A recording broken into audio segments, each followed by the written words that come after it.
Joy Meredith, welcome to the Rocky Mountain Writer Podcast. Hi, thank you for having me.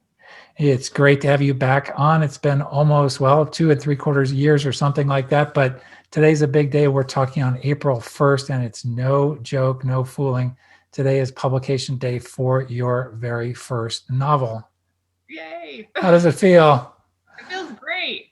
And I joked with you, it would be the longest April Fool's prank ever if my publisher was just leading up to this. Just kidding, you're not published. Did you have any dreams, or I should say nightmares, about that possibility? I had dreams that I had a bunch of different covers last night, like really crazy covers that didn't make any sense. Wow.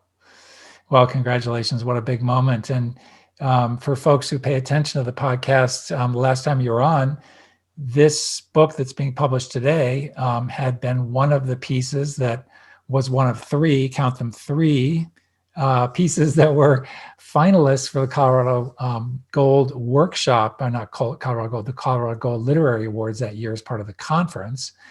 And this was one of three. To have three finalists that year was something else. And now to see this come to fruition must feel fantastic. It's so exciting. Yeah. Before we get to the process, tell us what the book is about. Well, it's called Old Cravings, and it's billed as a paranormal romance, but it's really kind of a horror romance mashup. And it is about a veterinarian named Piper, and she gets a call from her ex-husband for an animal emergency. They haven't talked in a year. And she comes out to the ranch where she used to live and finds out that her horse has been killed by something that neither of them have any explanation for. And they're both very puzzled, but what they both realize is that they still have pretty strong feelings for each other. And then a huge blizzard comes and traps her on the ranch. And then my sort of tagline is, as they're hunted by the supernatural, they have to fight for their lives, but can they also fight for their love? Nice. Very nice. Where is this set? It's set in Crested Butte. Oh, and you name it as Crested Butte. It is the actual town. Yeah. Yeah. Great mountain town. One of my favorite mountain towns. What a beautiful spot. Yeah. Yeah. How did you choose that? I'm going to make a confession here and say I have never been to Crested Butte. I feel okay saying that because I love Diana Gabaldon. She's one of my favorite authors. And when she wrote Outlander, she had never gone to Scotland. There you go. I can do that as well. And I really want to celebrate by going to Crested Butte. I actually was inspired by a trip outside Glenwood Springs. And I didn't want to, I don't know why, I was paranoid about protecting the privacy of this ranch owner, but I decided to move it somewhere else. And a coworker had just gone to Crested Butte, and I looked at it and it was so beautiful. And I was like, this is where I want to set this book. Wow. Well, quick aside, I've done a book talk at the Crested Butte Library, and I'll have to hook you up with the person who brings in writers for that, because it's a very dedicated bunch of writers, and I'm readers. And I'm sure they'd love to meet you and read the book. So I would love that. Yeah. I would love to visit, and I'll go to their library. Yeah. Well, that's a great location. And you had less to research in learning about Crested Butte than Diana Gabaldon did to try to figure out all of Scotland. So there. Exactly. Yeah. Yeah. That's great. Wow. So how did you do your research? I did some research about canned hunting, because one of the points of conflict between Piper and her ex-husband Dylan is that he has this elk ranch where people can go and hunt elk on the ranch.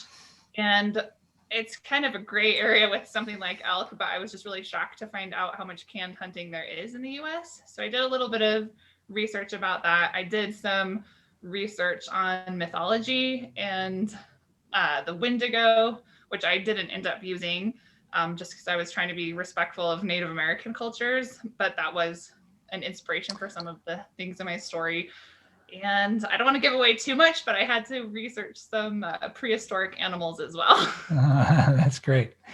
So last time I looked, I hope I should have refreshed this before we started chatting, but you are still a school librarian? I'm a school librarian, and I also work in a public library.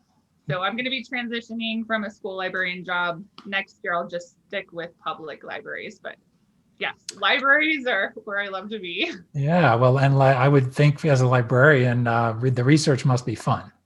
Oh, yes. And I love when people come in and ask me questions for research because I feel like this is what I can help you with. This is what I do. Yeah, that's great. That's great. Where, do you mind saying where you're going to be working in the public library system? I'm in Douglas County Libraries down at the Philip S. Miller in Castle Rock. And I just found out yesterday that they're going to purchase some copies for the library. And I was Nice. joking that if we keep seeing them in the display in the very front of the library, I'll just have to be like, how did that book end up there again? Well, how many branches in Douglas County? Come on, this is a lot of display room. There are 7. I have not been to Lavier's. It's just a tiny little one-room affair, I think. But I think every branch needs a good dozen copies, don't you think? yeah, exactly. Yeah. So you must know the fabulous Lisa Casper. I'm fairly new, so I'm going to admit that I don't. What branch is she at? She's just everywhere. You'll run into Lisa Casper. Yep. Okay. She's What's fantastic. her That's. role? I'm sorry. You know what her role is, although they've changed. I don't know her title right off the top of my head. How about book guru? And she also used to work part-time or a lot of the time at the Tattered Cover. So she'd go back and forth from retail to libraries, but there's nobody nicer on the planet. So that's great. Yep. And as the son of 2 librarians, that's me. I'm the son of 2 librarians, count them, 2.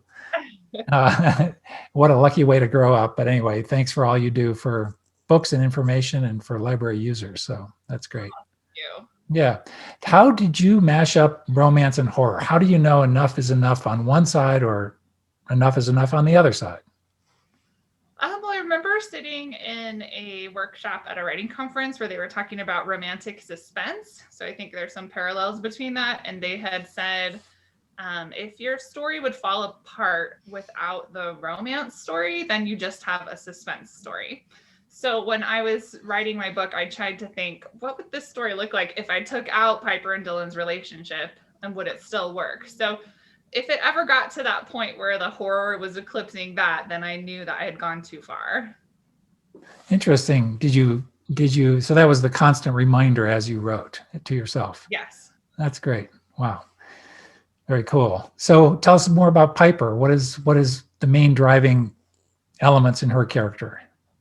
Well, she is a small animal vet. And so this has also been a source of conflict with her ex-husband because he runs the ranch and he wanted her to transition more to large animals. And she's very focused on her career. She's just bought her own practice with some money that she got from a family member.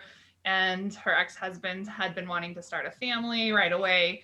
And so really her focus as you're opening the story is looking at her career. And I think she realizes that just focusing on her career is going to leave her pretty lonely. Is she based on somebody you knew, or how did you go about developing the elements that you wanted to? Well, someone asked me if it was autobiographical. I did go to veterinary school for a little while, but it was, if anything, I was the exact opposite because I ended up quitting vet school, partly because I realized I didn't want to be a vet and do a lot of euthanasia, but I also wanted to start a family. So I think in some ways it was what would have happened if I had been the opposite and said, let's just focus on this. What would that look like? Yeah. That was a little bit of my inspiration. That's great.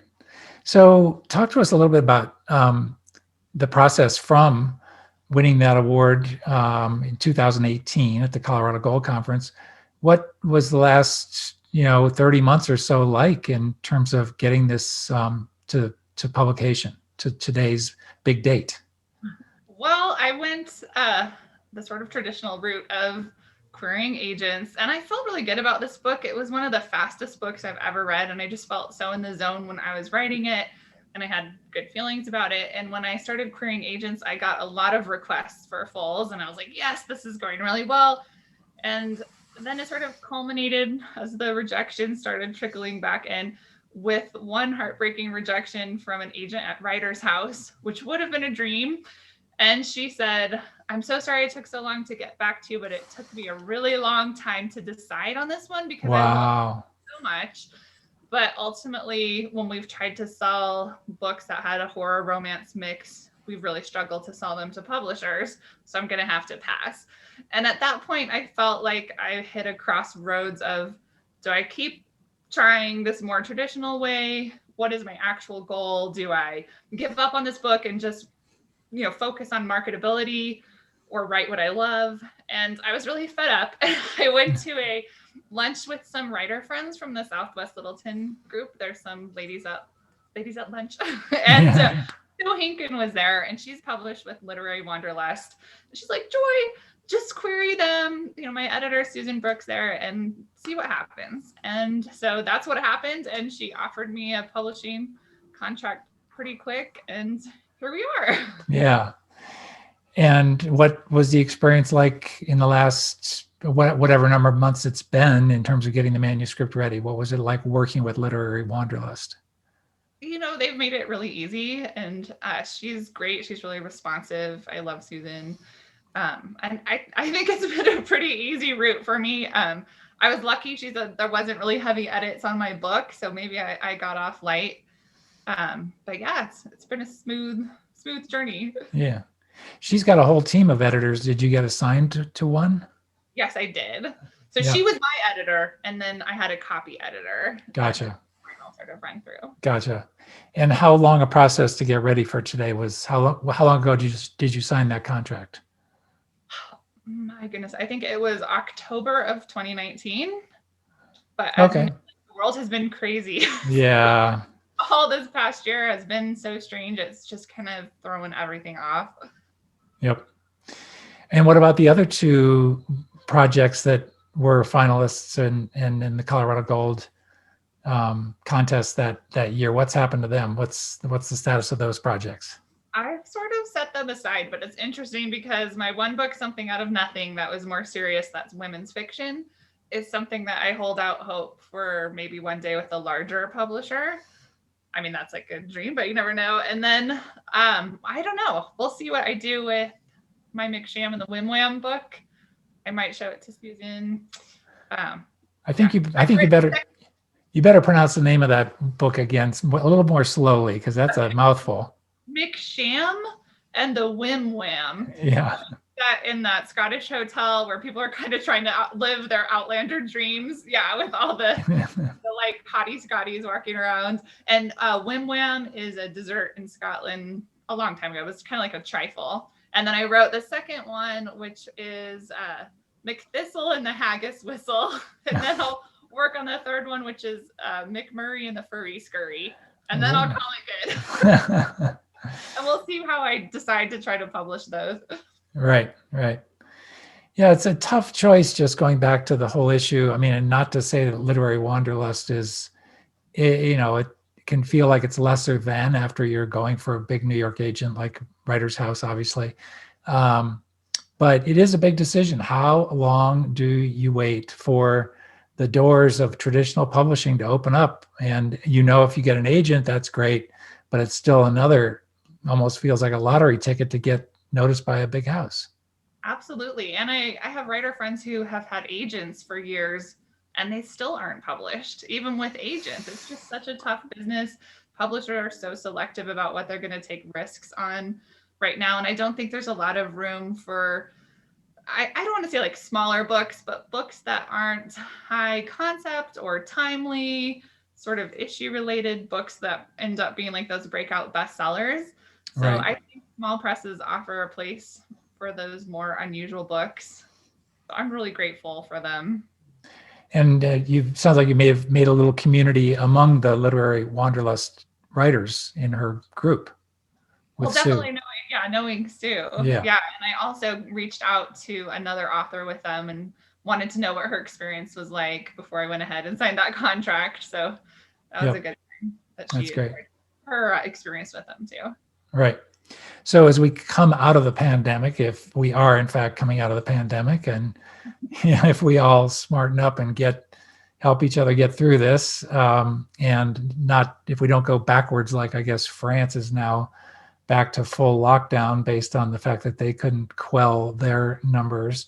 But what are your plans marketing wise? It must be a little difficult now because in-person events aren't quite back up and running the way they were 18 months ago, obviously.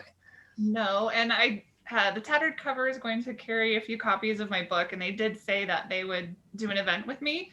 And I'm just thinking to hold off on that until maybe this summer. I mean, since I work in a school, I'm fully vaccinated now. So I'm like, woohoo! But I want Yeah. everyone else to get their vaccine too and go out and celebrate. I don't know how much, I mean, I genuinely don't know how much comes out of in-person events versus that online presence. I mean, everything's just, it makes me feel like a dinosaur, but I have someone from high school who's friends with an author. Her name's Rufy Thorpe, and she wrote The Knockout Queen, which is doing really well. And she had a conversation with me and told me she had a really favorable New York Times review. She got featured as a People magazine, read of the week or whatever. Wow. Didn't really affect her sales at all. And she said what did was getting on Instagram with like bookstagrammers that put her in their stories, and that's what boosted her sales. So I just feel like every time you try to figure out the marketing angle, it turns out it's nothing like what you think. Yeah, and I've said this before, but there's no shortage of good you can do. I mean, you could work 24 hours a day marketing and promoting your book and reaching out to, blogs and podcasts and free media and, book reviewers. And you could work all day at this and you just don't know. What is it? I mean, it does come down to sort of word of mouth, getting the right readers to read it and promote it among their friends and people you don't know. That's the key. Yeah, it's hard. Or if you're like me and you work in a school, your school secretary loves your book so much. I'm lucky to be in that situation, and she's telling everyone about it. That's She's great. like a woman marketing team. That's great. Absolutely. You need the equivalent of that out there in a bunch of spots to be able to help you just generate that good old fashioned buzz. That's what you need. Exactly, that word of mouth piece. And how do you get that? Yeah. Well, you sound like a really focused writer, productive writer. Talk to us about your process. Do you make it a daily habit? What's your drill? I wish I could say that. I don't know how everyone else has done with writing during COVID, but I just felt like, and I'm a worrier, that my creativity just went away with all that worrying I was doing last year. And I worked on some projects that I had set aside for a while, but I didn't really start anything new. And then I do really well when I write in big productive bursts. So I wrote, my branding for Old Cravings is a scary good romance. So I was working on another one as a NaNoWriMo project, and that was going really well. And then my mom is in assisted living, and they had a COVID outbreak there. Oh. And I ended up bringing her to my house to live with me for a little while, and I kind of lost some momentum on that. And then right now I have my school library job and my public library job. I'm working on this book coming out. But after that, I do well if I get big chunks of time a few times a week rather than every day. And especially if I'm really focused for a month or two on just writing, I know some people can do it, and I should probably try where you can write even just 10 or 15 minutes a day to get another page in, but I just can't seem to work that way. I need that focused block of time. Yeah. Well, everybody's a little different, and there is no one recipe you can pass along to the next person because it's got to fit in with their life and their lifestyle and just their creative process and how their mind works, all that good stuff. Yeah, it's tough. And to sleep, that would be great. Yeah. Write a lot. Why do we have to sleep anyway? It's like we are machines that will just, cease to function if we don't get 7 or 8 hours of sleep. What's up with that? Some people don't only need like 4 or 5. I wish I was like that. Yeah. Wow, that's interesting. And everybody was different during the pandemic. There were lots of people who weren't disrupted at all in their creative process. Were able to just, well, sorry, you can hate me if you want to. I was like, well, it's just another morning. I mean, as long as I've got my kitchen table and my notebook, which I write by hand. So it's dark outside. So it's dark outside. Let's keep writing. Yeah, that's great. I was just busy fretting, and fretting takes a lot of energy. But it's good to know about yourself and to forgive you're not going to punish yourself. That's who you are. And yeah, I will get it back together. And there was some writing. And you know what I always think is that no matter what you write, it's always valuable, because sometimes you will have written something and you steal that scene and you put it in another book that you never even thought it was going to fit in, and you might rework it. But I don't think there's any wasted writing. I really don't. So even though I wasn't writing on the next Scary Good Romance, the things I were working on were keeping those wheels turning, and it's words on a page, right? Right. Exactly. Exactly. So you've got the Scary Romance #2, which is coming along. That's your main focus right now. Yes. And did you already mention the working title of that one, or is this still another Piper book, or is it another whole new character? No, it's not a series. It will be another standalone book, but the same sort of branding. And the title I'm going with right now is called Branching Out, and it's set in Oregon. It's a woman who runs a raptor center for rescuing and rehabilitating birds of prey. And then to try to fund her raptor center, she's also opened up a treehouse hotel. So that's the Branching Out title. And so her love interest is going to end up being the son of the owner of the logging company that was kind of battling out with her family. And then there will be something extremely creepy around a tree without giving too much away there. Turns out you can make trees pretty creepy, but there's in that tree. Yeah. And there are lots of creepy trees in our story history, right? That's true. And when I started doing research, I was surprised at how many tree myths there are out there. That's great. Wow. And how about the location in Oregon? Is that also a town you've never been to? It is. It's Cannon Beach, Oregon, and I would love to visit there.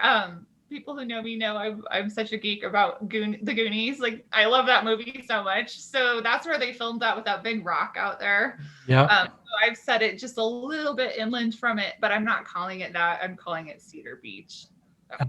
So you're not using the real town this time. I'm not, but this gives me excuses to travel places. I should be smarter and like set them in Hawaii. Yes. Hello. Your tax write-off. Come on. Yeah, exactly. Yeah. Well, there are future books down the road. We all learn as we go, right? Yeah. That's great. That's great. Well, are there any kind of writers? And I'm wondering if there's any writers out there that do already mix romance and horror. I just don't know whether that's a thing. Well, exactly. It's hard.